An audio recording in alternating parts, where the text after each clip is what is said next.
All right, we welcome to the show and a special interview with Mr. Elon Musk, who, of course, is famed Trump advisor, CEO of Tesla, SpaceX, chair of X Corp. Elon, thank you for doing this. We appreciate it. Thanks for having me. I want to begin, but among other things, everyone's attacking you for your position. What are you doing in the government? Just looking back, let me just see if I get this right. They're setting fire to various Tesla charging stations near Boston. Shots were fired at a Tesla dealership in Oregon. Various nonviolent... Shots fired, not a metaphor. Shots fired, yes. Downtown New York, marching against the Tesla showroom. Your stock is way down. You've been criticized left and right. But look on the bright side. I mean, why are you doing this? Always look on the bright side of life. Yes, I'm an optimist. Yeah.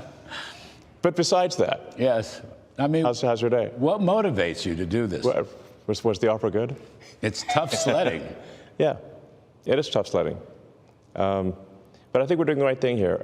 There's been a tremendous amount of waste and fraud in the government. When you're part of the government, you saw a lot of that, and there's been.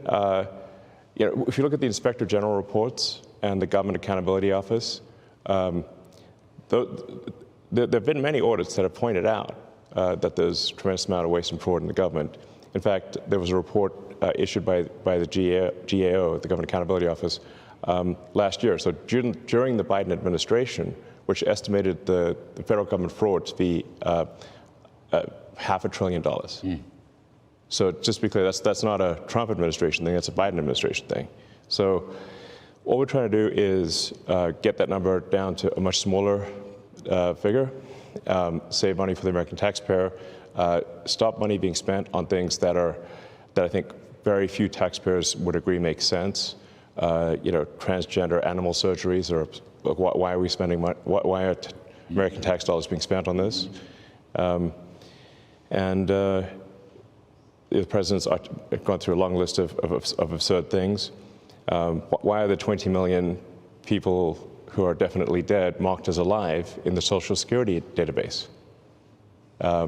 Why were hundreds of millions of dollars of Small Business Administration loans were given out to people aged 11 and under, according to the Social Security? I mean, these must be some very enterprising 8-year-olds, And some pretty strong 150-year-olds. Yes, exactly. As the president said, we have an enormous number of people marked as alive who are 160. He didn't know the country was that healthy. Yes.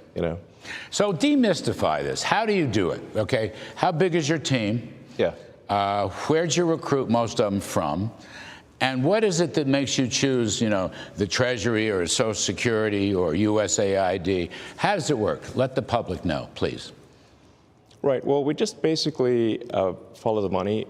We look at the president's executive orders, and we also just follow the money. So we started looking closely at USAID because they were completely violating the president's executive orders to suspend foreign aid, what's called foreign aid, but in our view is a lot of corruption.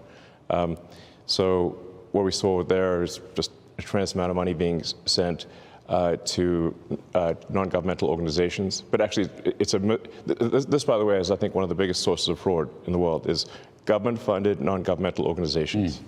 This is a gigantic fraud loophole where the government can give money to an NGO. And then there are no controls over that NGO. So they've given billions of dollars, in fact, we estimate tens of billions of dollars to NGOs that are essentially scams.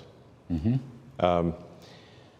By the way, I'm trying to put a stop to that. So I don't want to interrupt, but Secretary of State Rubio just come out, I think he tweeted today, he has accepted over 80% of your recommendations to shut down in USAID. Right. So your review and analysis was spot on.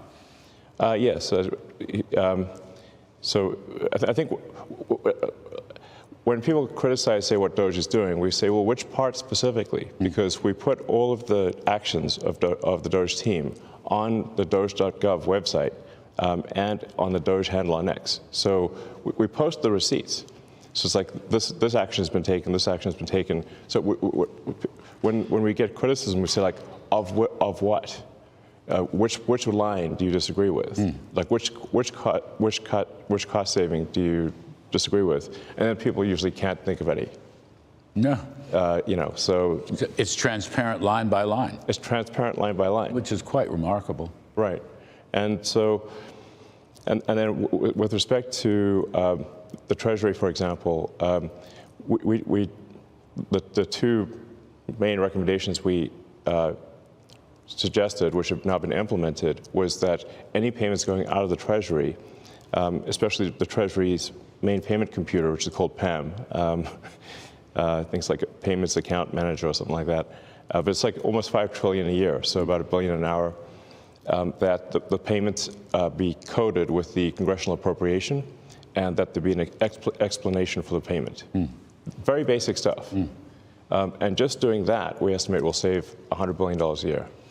You're not really, let me see if I get this right, particularly with Social Security, you're not really changing policy. No, yes. You're auditing the fiscal mechanisms to make sure that, from point A gets to point B, and that's where it's supposed to get to. In some cases, it doesn't get there, or in some cases, it may go over there. But that's it's not a policy exercise. You're not changing laws. You're just doing what any business would do in a profit and loss audit. I think we're really what we're adding here is caring and competence. And there's a massive amount of fraud of basically people submitting Social Security numbers for Social Security benefits, unemployment, Small Business Administration loans, and medical, where those are fake Social Security numbers, or they've stolen somebody else's Social Security number, and we're trying to put a stop to all of that. And that's the number which is estimated to be on the order of 10% of federal expenditures, which is, half $1 trillion. It's a huge number. Yeah. You're working with the agency heads. You're working with the cabinet secretaries. Yes. I saw Howard Lutnick was on TV yesterday saying you were partnering with them. Is that fair? Yeah. What we do is in consultation with the cabinet secretaries and with their departments. So we're really trying to be we'll refer to ourselves as tech support. We're really helping the department get a handle on things, because what actually happens here is you've got this sort of vast federal bureaucracy, and then you've got a very thin layer on top of the politically appointed officials, and what tends to happen is that the bureaucracy, frankly, is in control. And they largely ignore the politically appointed people. Why should the bureaucracy? I'm sure you must have seen that. I've lived with this twice. I worked for Reagan many years ago, and I worked for Trump in the first term. Yeah. It's like a permanent bureaucracy. I might add, it's a permanently liberal bureaucracy. Yes, very much so. And it's not a bureaucracy that necessarily enforces or implements presidential policy. They don't. In fact, they try their best to thwart presidential policy. So the president is the elected representative of the people. And if the president cannot get things implemented as a reflection of the will of the people, then what we have is not a democracy, we have a bureaucracy. We have rule of the bureau, not rule of the people. And that's what we're trying to defeat here is the bureaucracy and have rule of the people. And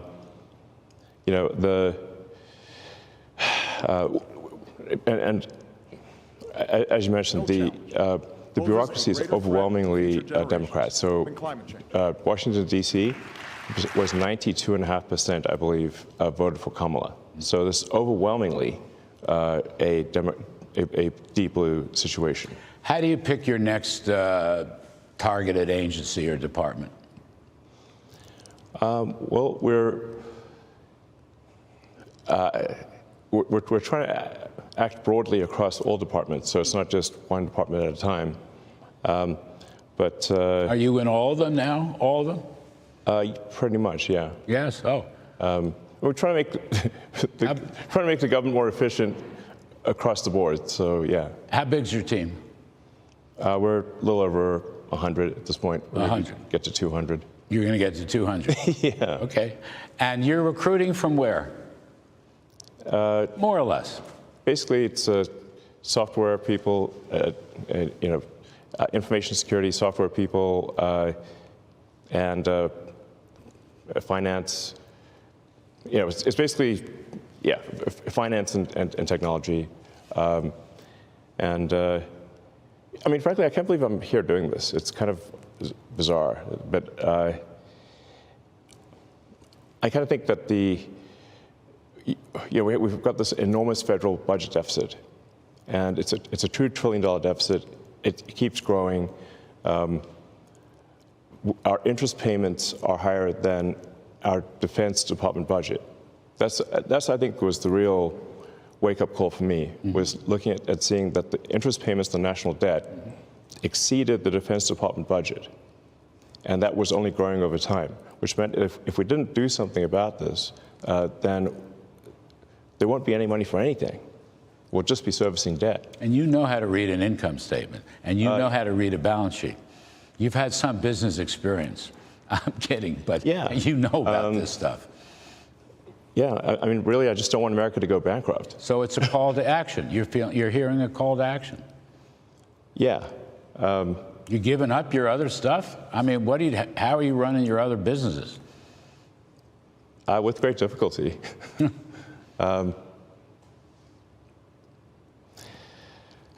Yeah, I mean. But there's no turning back, you're saying?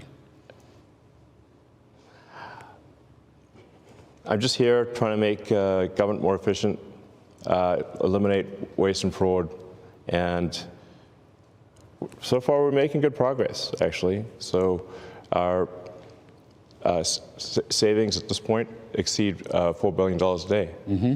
So it's very significant. You think you'll wind up getting to $1 trillion? Yeah. Of savings? I mean, unless we're stopped, we will get to $1 trillion of savings. And that stuff can be translated. I mean, we've been talking. We had Russell Vogt, the OMB director, on earlier, through very rescission authority, impoundment authority. But I believe you said it earlier. It's an audit that will not gather dust on shelves. This is actually going to wind up with real savings, bend the spending baseline down. Yeah. There've been many good audits, like I said, done by inspector generals and by Government Accountability Office, and they just haven't been implemented. Nothing's been done. I think the GAO identified that there were 17 million dead people in the Social Security database several years ago. It's now 20 million, but nobody did anything about it. I